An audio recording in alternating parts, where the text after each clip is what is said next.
बोले हाँ। देखी भैया, हम बानी ब्रिज किशोर भोजपुरिया उर्फ सूरदास जी।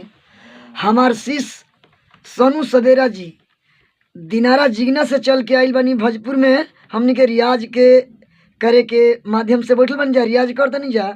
यही रियाज में हमनी के एगो विदाई गीत लड़की के गावत तनी जा। ओकरा के रो सब शिष्य के सपोर्ट करी सब है, चैनल के बढ़ाई सब है। विशेष का कहे के बाद एक आगे और सबके विचार।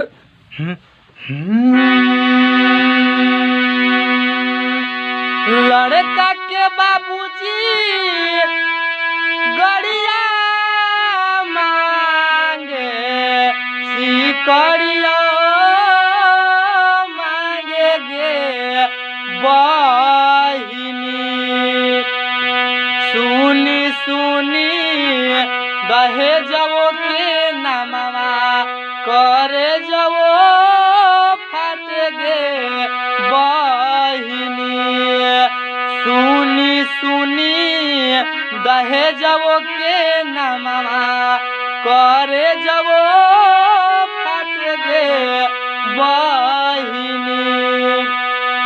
लड़की के बाबूजी गैया बेचे, जमीनवो बेचे गे बहिनी।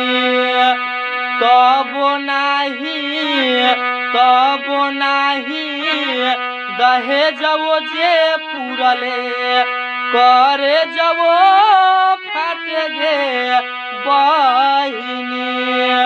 तब नाही दहेजवो जे पूरले करे जवो फट गे बहिनी। लड़का के बाबूजी बड़ा नीर मोहिया, दर्दियो ना बुझे गे बहिनी। सुनी सुनी दहेजवो के नामवा करे जवो फट गे बहिनी। सुनी सुनी दहेजवो के नामवा करे जवो फट गे बहिनी।